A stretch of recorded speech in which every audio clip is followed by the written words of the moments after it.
Hello and welcome back to the Eyes of O Gaming channel. Thank you for joining me as we investigate another game in the What Is It and Is It Worth It game review and showcase series.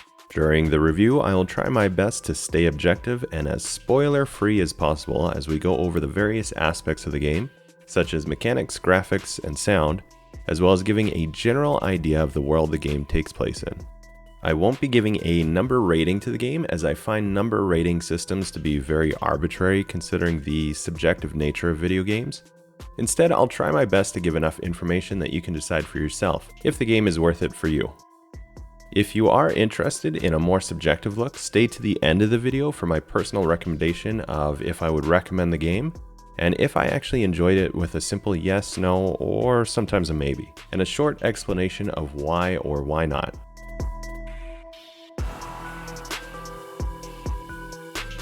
Everyone's favorite video game hackers are back in Watch Dogs Legion. Watch Dogs Legion was developed by Ubisoft Toronto and published by Ubisoft, releasing in 2020. Today we're going to take a look at Watch Dogs Legion, going over the various aspects of the game such as mechanics, graphics, and sound, as well as some other features to see how this game turned out, and try to answer the most important question asked in this video game review series. Is this game worth it for you? Let's find out together. If you've already played previous Watch Dogs games, you'll have some idea of what to expect in terms of the general plot of the game. If you haven't played the previous releases in the franchise, I don't think it will be too difficult to start with this one and understand what is going on and how the world is built. Essentially, as with previous releases, the world has entered what feels like the beginning of a technological dystopia, though still in the very early stages, and most of society will still be fairly recognizable with today. Fighting back against them is the scrappy hacker group analogous to the romanticized version of our real-world Anonymous. This time around, we have left the USA and the game will take place in an open-world version of London, which is currently embroiled in a state of civil unrest with the private contractors being deployed on the streets harassing the local population.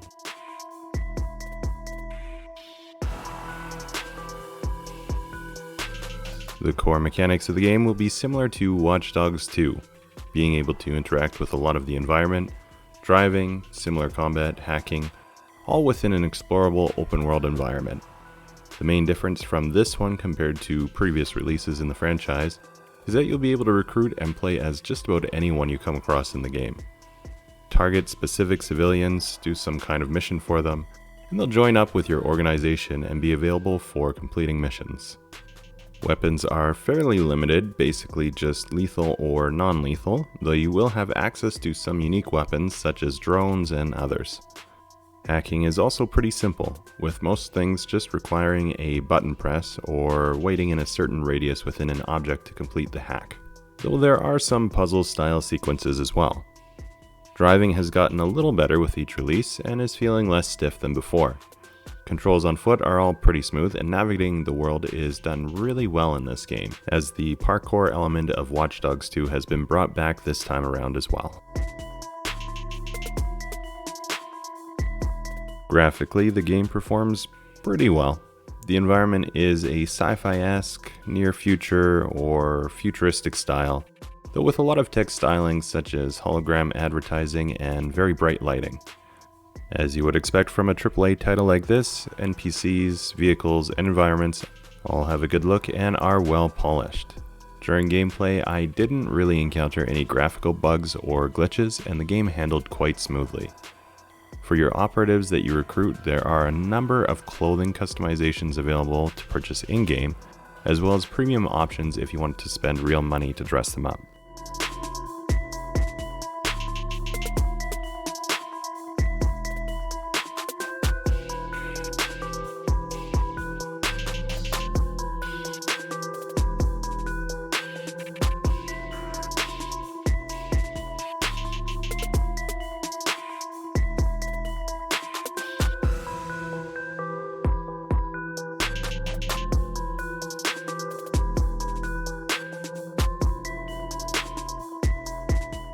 So what unique features set this game apart?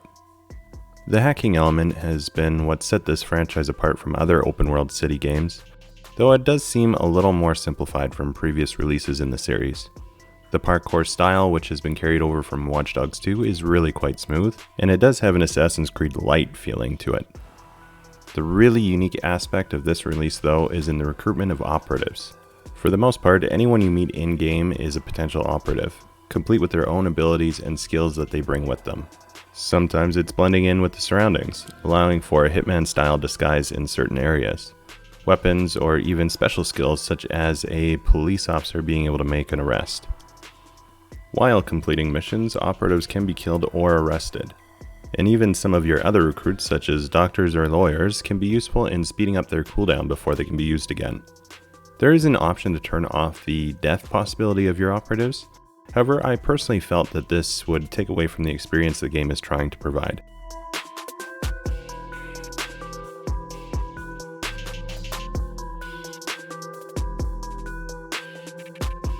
Sound for the most part is pretty good. Environmental, music, and weapon sounds are all pretty good and as you would expect. Voices and dialogue is noticeably really bad in this game. Obviously this is a very subjective position to have, but due to the game's need to make things as universal as possible with all the potential recruits, it makes for the dialogue coming across as awkward and weird.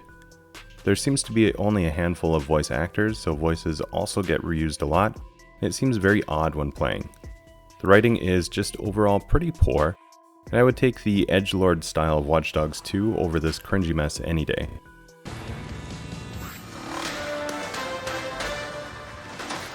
AI giant brute. Well, don't you have a feisty look about you? Don't worry, I'm not coming on to you. Unless, of course, you're into it. You say that like you're with DedSec. A gentleman never reveals his secrets. Excellent. You can help me thump some Clan Kelly thugs. Keep talking. Good enough. Hey, sorry about the surroundings. I thought it might make a nice break from the pub, but now I feel like feeding the ducks and complaining about my back. I have a few preferences for things to do on my back. Hopefully, that's where this ends. Let's have a bit of a chat first. At least learn each other's safe words, eh?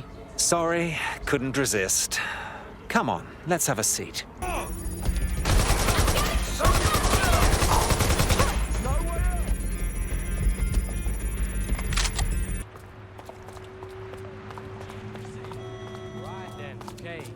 Right, come on.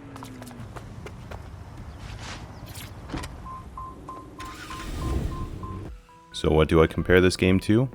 Well, obviously previous games in the franchise. I have covered these games as well if you're interested.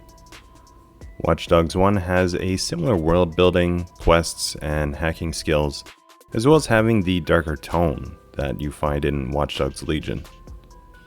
Watch Dogs 2, though, did have a similar gameplay and style in terms of hacking and abilities. Watch Dogs 2 was definitely much more lighter though, and the protagonist and his allies seemed more like they were trying to have fun, rather than to tell a specific narrative like in Watch Dogs 1 and Legion. Outside of the franchise, open world city games will have a similar vibe. Think a GTA or Saints Row, though with clearer gameplay and story differences.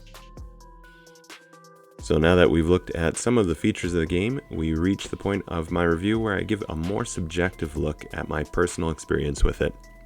Please keep in mind that the following is just my opinion of the game, and if the features and genre seem interesting to you, you should definitely check it out for yourself, as not all games are for all gamers. The game that you hate might be the next gamer's all-time favorite, which is one of the things that I love about gaming. There's always something for someone out there. Did I enjoy this entry in the Watch Dogs series, and do I recommend it? I don't know. Just don't know. I want to so bad. This game has some features that I love in games, such as building up an organization of unique random generated recruits, similar to a State of Decay 2 or XCOM, something like that. However, there's just something about it that doesn't come across right. The dialogue and writing is really not good, and it's hard to feel anything at all for your operatives.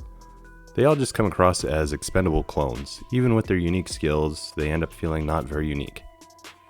It's true that certain abilities might make a specific mission slightly easier, but there really was never a moment that I felt I needed a specific operative for a task, and that I couldn't have just used anyone. It's also weird that you can randomly recruit anyone, no matter their background, and they are instantly a professional hacker, bare-knuckle brawler, and gunfighter. Obviously it's needed for gameplay reasons, but it just really takes the immersion out to recruit a retired old lady, and then go on to John Wick your way through a private contractor military base. The best part of the game I found was actually the DLC Bloodline, where you get to play as Aiden Pierce from Watch Dogs 1 and interact with Watch Dogs 2 character Wrench. Surprisingly, although short, I found the DLC substantially better than Legion, or even Watch Dogs 2 for that matter. Although I'd say it's hard to recommend the game unless you really are a fan of the franchise or love the genre, but for the right person it might be worth it. Aside from the weirdness in dialogue, lower quality story, and immersion killing elements, it does have some enjoyable gameplay moments, though even those do get fairly repetitive over time. So I hope you enjoyed this look at Watch Dogs Legion. Did you agree with my own assessment of the game, or maybe you had some disagreements? Please let me know down in the comments what you thought. If you haven't played this game and we're using this to decide whether or not it's right for you, I'd like to hear that as well. And if you did end up picking up the game, come back and tell me what you thought of it. Also, please consider giving the video a like if you did find it interesting or entertaining, and think about subscribing to the channel. I post a variety of gaming content, not just game reviews, but also Let's Play, mod showcases, bug fixes, and more. I'd be very happy to have you join the community and help direct the future of the channel. Otherwise, thank you so much for taking the time to watch today, and until next time, take care.